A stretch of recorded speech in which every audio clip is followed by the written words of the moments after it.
Alright guys, welcome to your 29th HTML5 tutorial, and in this tutorial what we're going to be doing is we're going to be styling through CSS the look of the video player. So we're not going to be making it work or anything like that, but we're going to be making it look awfully pretty. So the very first thing we need to do is, since we said okay, we're linking to a CSS file, we probably should go ahead and make that file right now. So go ahead and hit File, New, and save this as main. I think I called it main.css. Where are you, buddy? Cascading style sheet, and save that baby. So now the very first thing we want to do is we need to use those skills. This stupid cord for my headphones keeps getting in the way. So go ahead and hit body, and we want to center this bad boy. So text align center, and that's just going to center our video player. Now I know that I don't have, a header, a footer, article, or any of that crap, but what I like to do whenever I'm working with anything, HTML5 tags like section or nav, I like to go ahead and just include everything, because then if I add anything later on, then I'll be good to go. So header, let's see if I can remember them all. Section, footer, aside, let's see, is it nav? What are they? Article and H group. I got a feeling I'm forgetting like two of them, but that'll be good for now. So what I want to do is I want to take all of these and display them as a block. Because remember, some things are not blocked by default, so I just want to get everything on the same page. Got an itch on my head. Embarrassing. So now, what do we have next? Now that we got all our housekeeping stuff done, we can go ahead and start styling this baby. Now remember, our video and our nav player pretty much make up our entire movie player. And that's why I surrounded everything in something called a skin. Now if you ever downloaded like a bunch of illegal like Kaza and Napster, they have these a lot. Different skins are like different feels or like different layouts. You can have like a forest theme or like a Barbie theme, which I tend to prefer. But a skin is pretty much the overall look of your video player. So remember, this entire thing was surrounded in a section called skin, an ID skin. So let's go ahead and style that baby now. So skin, anytime we have something in the skin, let's go ahead and first thing we need to do is set the width of the layout. So remember, our video is 640 pixels wide. So of course, our skin needs to be a little bit wider than that, since our video is going to fit inside it. So I'm just going to go ahead and hit 700 pixels.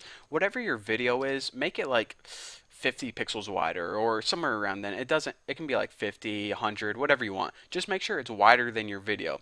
Next, I'm going to give it a margin, because by default this is pressed right up against the top of the screen, and I want to butt it down about 10 pixels just so it looks a little prettier. So 10 pixels auto is going to move it down 10 pixels from the top of our website. And after this, I want to give it a padding. Now if you put your video right in your skin, then there's going to be no space between your video and the background. So what we want is a padding. So we want a little bit of separation, or else it's going to look funny. So padding of about 5 pixels is going to give us a nice border around our video, and we also want the background to be red. Now I typically don't like red because it's a really weird color, but whenever you're teaching these things on YouTube, it's going to be really easy to see a nice bright red background. So after this, we need a border, and this is going to be the border around the skin or around the video player. And I'm just going to put mine like 4 pix solid black, and you typically only want it 1 or 2 pixels, but again, for demonstration purposes, I want a nice thick black border. So the very next thing I want to add is I want to give this thing rounded corners. Now, actually, I'm not sure if you need the WebKit for this. If I just put border radius, I think that is standard right now, so this should go ahead and give it rounded corners without adding WebKit. Actually, let me go ahead and refresh this and see. Yep, there we go. So by the way, there's a little tip. Anytime you use border radius, you can just use that. You don't need WebKit or anything. And like I said, we have a width of 700 pixels, a margin of 10. What that does is it just moves it 10 pixels from this line to this line. And let's see what else. The padding is pretty much the space between the video and the border, this nice little red line, because I didn't want it to butt up right against there.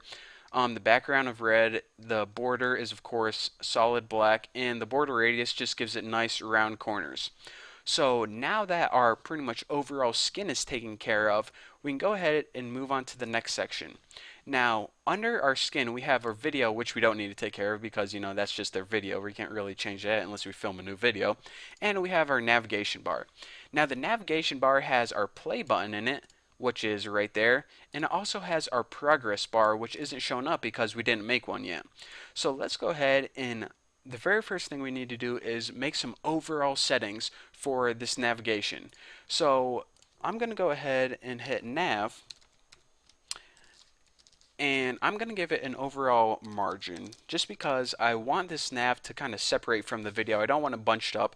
I'm going to give it a margin of 5 pixels, 0 pixels, and this is just going to, give it a little bit of spacing on the top and bottom.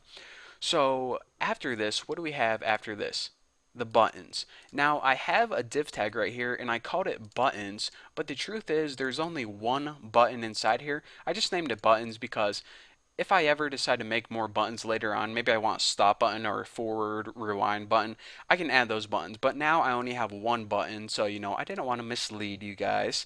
So let's go ahead and style those buttons section right now. So I'm going to make an ID and I'm going to call it buttons. And in here, the first rule I want to make is float left. Now on all the video players, YouTube, I'm just going to use YouTube as my standard. The play button and pause button, they're all on the left hand side, and this is how they achieve that float left. Now after this, I need to give a set width for those buttons or for the button section, and that's because I'm going to give a set width for the progress bar, and you need to define widths because when you're making calculations later on, you need to know the width of these things. So width, I'm just going to make it like 70 pixels. Anything from like 50 to 100 should be fine. And I'm going to go ahead and give it a default height too. So I'm going to give it a height of 22 pixels, and that should be pretty good. So now let's go ahead and save this and refresh it and see what it looks like. We got our play button, which has a little bit of spacing on the top and bottom. It's floated to the left, and even though you can't see it, it has a width of 70 and a height of 22. And right here on this section right here is where our progress bars are going to go, or whenever the video plays, you can see a little thing that's going to move as the video starts and stops. And you can also are going to be able to click that and move the video around. But we have to program all that. But before we get to the programming, we actually have to make it in CSS. And I'm going to be showing you guys how to make that, and it's going to be absolutely amazing. And then I'm going to show you guys how to program it. So anyways, enough of me talking about what I'm going to do. I'm just going to end the video, and then in the next video, you guys can follow along with me. So thank you guys for watching. Don't forget to subscribe, and I'll see you guys later.